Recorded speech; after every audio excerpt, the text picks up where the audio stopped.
Well, I'm out here on the back of my cabin, and I need to, it's up off the ground. It's got a dirt floor underneath it, and I need to make a vent to let some air come through there to help things dry. I just got my flashlight there and took the cover off of this because I hadn't taken it off since, I guess it'd be around Thanksgiving whenever I winterized it. And I looked underneath there, and it's perfectly dry underneath there, but we've just gotten a lot of rain in this part of the country, and this is old clay. And so I made this frame last year, but I didn't have time to finish it.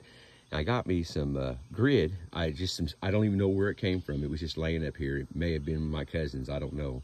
And I had some stainless steel window screen that I used in my well house. And I cut this grid out to fit inside of this. And then I cut the window screen so it would wrap around it pretty good. And then I put the window screen in, and then I put this grid in, and then I drilled me 8 holes and used stainless steel wire to hold it in place because there was no way to screw it in place because there's a 1.5 inch frame around the inside and this 1.5 inch frame on the outside. I think it's 1.5. I didn't even measure it. Anyways, I got that installed, and I was trying to figure out how in the devil I was going to keep it in place. And this is a bungee cord that I use when I winterize. I put a box over this I wrap a towel around this and then put a box over this. This is where I drain my water, blow all my air lines and everything out right here with my air compressor. And so I thought, well, heck, it's right here. I might as well just use it.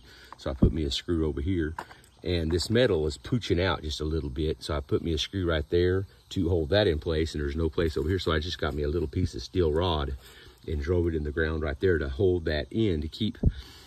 I'm not so much worried about a bug getting underneath there as I am a snake or an armadillo or a squirrel or something like that getting underneath there and living. I know they can dig underneath it, but all the way around except for right here and one other place on the end, I need to get some more gravel for over there.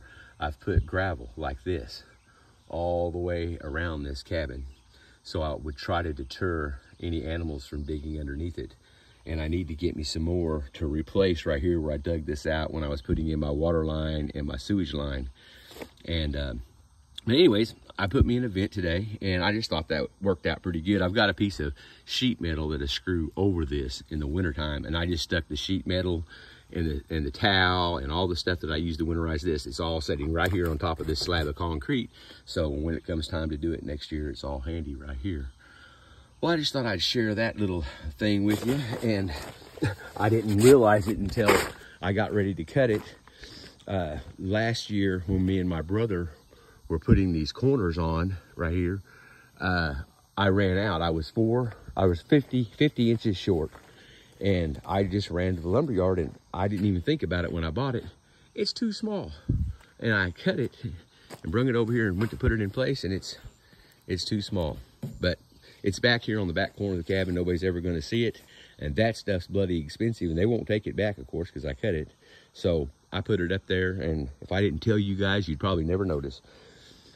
Well, you guys have a good day. Oh, I want to show you one more thing. The other day, 2 weeks ago, me and my wife were cooking breakfast. And I cooked us some bacon and eggs and toast and stuff. And I had all this grease. You know how bacon is. You're paying for a bunch of grease. I had all this grease. And I brung this grease over here just to see what would happen. And I dumped the grease out on this stump.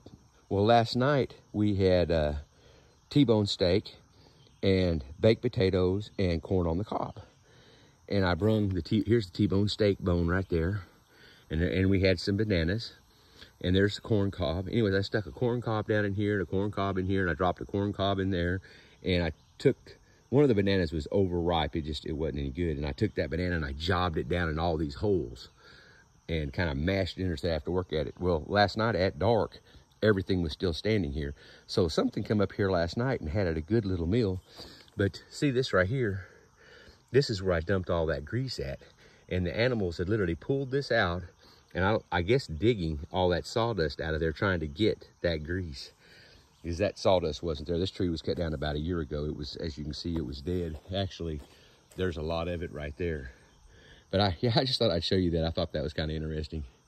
There's some deep, dark woods back there, guys. Deep, dark woods. Well, y'all have a good day, and I just wanted to show you my little vent that I made and all that kind of neat stuff. Well, y'all have a good day and take care.